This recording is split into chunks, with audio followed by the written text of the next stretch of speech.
So, hello guys, once again, welcome to this channel where I talk about books and philosophy.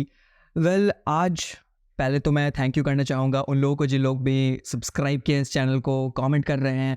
Thanks a lot. इसी तरीके से support दिखाते रहो ताकि मैं इन फ्यूचर और भी अच्छे कंटेंट तुम लोगों के लिए ला पाऊँ. सो आज की वीडियो को स्टार्ट करते हैं एक थॉट के साथ. वेल, हम सभी ने ये कभी ना कभी फील किया है कि हम सभी एक मशीन की तरह हैं. हर रोज़ काम किए जा रहे हैं या फिर एक पर्टिकुलर रोल को प्ले कर रहे हैं, मान लो किसी मूवी में, और सारी सोसाइटी का और तुम्हारे फैमिली का एक्सपेक्टेशंस तुम्हारे पीछे लाइंड अप है, like do this, achieve that, etcetera etcetera. और इसी फीलिंग को फ्रांस काफ्का अपने बुक दी मेटामॉर्फोसिस में लिखते हैं, जिसको आज मैं डिस्कस करने वाला हूँ. So let's get started. Well, ये बुक रिवॉल्व करता है एक कैरेक्टर के अराउंड जिसका नाम है ग्रेगर सैम्सा, एंड आई होप कि मैं सही प्रोनाउंसिएशन कर रहा हूँ, जो कि एक नॉर्मल सेल्समैन है और दिन रात गधे की तरह काम करके अपने परिवार की ज़रूरतों को पूरा करता है. एक रूटीन, एक मोनोटोनस लाइफ जिसमें वो अपने परिवार के लिए वो सारे सैक्रिफाइसेस करता है जो नेसेसरी हैं, और यही सारी कुर्बानियां देते देते वो खुद भी कुर्बान हो जाता है. वेल, स्टोरी स्टार्ट होती है एक बहुत ही डरावनी सुबह के साथ, जहां ग्रेगर की आंख खुलती है और वो देखता है कि वो ट्रांसफॉर्म हो चुका है एक कीड़े में. हाँ, तुमने सही सुना, वो ट्रांसफॉर्म हो चुका है एक कीड़े में. लेकिन ये स्टोरी उसके इस क्रीपी कीड़े बनने के ऊपर नहीं है. It's way deeper than that. जहां काफ्का ने सिर्फ शॉक वैल्यू के लिए उसे इंसेक्ट में कन्वर्ट नहीं किया है, एक्चुअली इट्स सिंबॉलिक, जो कि मैं आगे डिस्कस करूंगा. जहां काफ्का कहीं ना कहीं दिखाना चाह रहे थे कि हम सभी के अंदर एक ग्रेगर छुपा है, क्योंकि हम में से कितने लोग उन चीजों को कर रहे हैं जो हम नहीं करना चाहते हैं, राइट? जहां हम सभी बॉक्स्ड हैं लोगों के एक्सपेक्टेशंस में. जो इंसान एक्चुअली हम हैं वो तो कब का खो चुका है, और दुनिया के नज़रों में हम बस एक फंक्शन, एक वर्कर और एक प्रोवाइडर बनकर रह गए हैं. लेकिन ये स्टोरी एक सबसे बड़ा क्वेश्चन अराइज करती है कि क्या हो अगर तुम इन्हीं सारी फंक्शंस को करना रोक दो, बंद कर दो, जैसा कि ग्रेगर के साथ होता है. उसके इंसेक्ट बनते ही उसकी फैमिली की पूरी डायनामिक्स हिल जाती है, उसकी फैमिली का नींव हिल जाता है, because he was the only bread provider in his family. लेकिन अब वो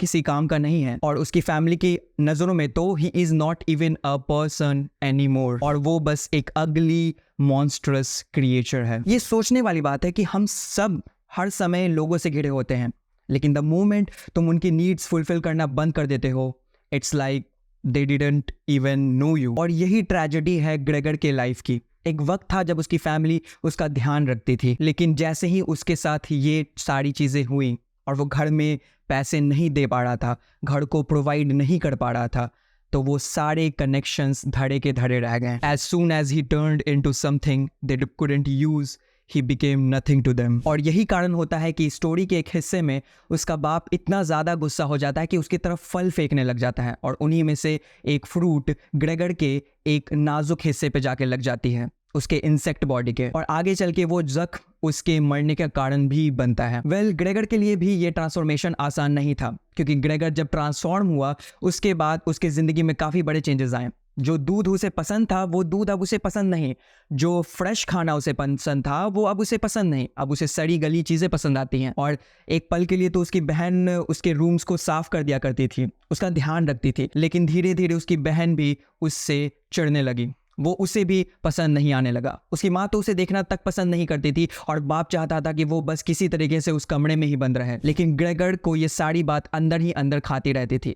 वो चाहता था कि वो अपने फैमिली के लिए प्रोवाइड करे, वो फिर से अपने फैमिली के लिए एक फंक्शनल बीइंग बन जाए, लेकिन जिस हालत में वो अभी था वो कुछ भी नहीं कर सकता था. और यही सारी चीज़ें उसके उदासी और एंगर का कारण भी बन रही थी, जिसके कारण वो कई बार ऐसी हरकतें करता था ताकि वो अपनी बहन और माँ के नज़रों में आ पाए. क्योंकि कौन व्यक्ति नहीं चाहता कि उसके अस्तित्व के बारे में किसी को मालूम तो हो, क्योंकि उसके फैमिली में लोग उसे इस तरीके से इग्नोर करने लग गए थे कि मान लो वो एग्जिस्ट तक नहीं करता है. और ग्रेगर के लिए ये काफ़ी ज़्यादा दर्दनाक था, क्योंकि अब वो बस फैमिली को प्रोवाइड नहीं कर पा रहा है और उसकी फैमिली में कुछ दिक्कतें आ रही हैं, तो वो ग्रेगर उनके लिए अब पुराना वाला ग्रेगर सैम्सा नहीं रहा. वेल, ग्रेगर की ये स्टोरी कोई हॉरर स्टोरी या ट्रेजेडी नहीं है, ये कहीं ना कहीं एक रिमाइंडर है कि मे बी हमें अपने लिए ज़िंदगी जीना शुरू करना चाहिए, इससे पहले कि हम कुछ ऐसे बन जाए कि हमें खुद को भी ना पता चले कि हम क्या बन चुके हैं, क्योंकि जब ग्रेगर ट्रांसफॉर्म हुआ तो उसके पास खुद का कुछ नहीं था, कोई पर्सनल आइडेंटिटी नहीं थी। वो अपनी ज़िंदगी तो बस अपनी फैमिली की ज़रूरतों और सोसाइटी की एक्सपेक्टेशंस को पूरा करने में बिता रहा था। देखो, अब काफका यहाँ पे हमें कोई सोल्यूशन तो नहीं दे रहे हैं, ना ही वो कुछ बोलना चाहते हैं।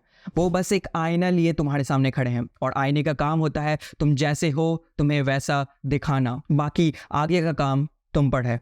ये मेटामॉर्फोसिस स्टोरी तो दशकों पहले लिखी गई थी, लेकिन ये आज भी हमारे ज़िंदगी का सच दिखाता है। और तुम्हें लगता है कि तुम्हारी ज़िंदगी ऐसी नहीं है, तुम्हारी ज़िंदगी अच्छी है, तुम्हें तुम्हारी फैमिली वाले समझेंगे। So guys, you are living in the 21st century. यहाँ हर चीज़ कंडीशंस पे है, तो आंख बंद करके सेल्फिश हो जाओ, भूल जाओ माता पिता, घर, परिवार और इस दुनिया को। बस एक बार खुद के लिए जी के देखो, बस एक बार खुद को समय दे के देखो, क्योंकि तुम यहाँ इस दुनिया में किसी और के लिए नहीं, खुद के लिए जीने आए हो। ये तो था मेरा इंटरप्रिटेशन, लेकिन तुम्हारा क्या सोचना है? क्योंकि तुमने अगर इस बुक को पढ़ा है तो तुम्हारे भी कुछ थॉट्स होंगे, तुम्हारा भी कुछ सोचना होगा। फ्रांस काफ्का का जो इसमें जो मोस्ट प्रोमिनेंट थे कि जो उनके हर बुक्स में होता है, वो एलिनेशन वाला फीलिंग, वो फैमिली डायनामिक्स, ये सारी चीज़ें इस बुक में तुमको देखने को मिलेंगी। सो इस बुक को अगर तुमने पढ़ा है तो प्लीज़ अपने थॉट्स को कॉमेंट सेक्शन में शेयर करो, और अगर ये वीडियो पसंद आया हो तो लाइक, शेयर और सब्सक्राइब करके ज़रूर जाना, ताकि आगे मैं और भी अच्छे कॉन्टेंट्स तुम तक पहुँचा पाऊँ। तब तक के लिए मैं मिलता हूँ किसी और वीडियो में। Till then, be curious and thanks for watching.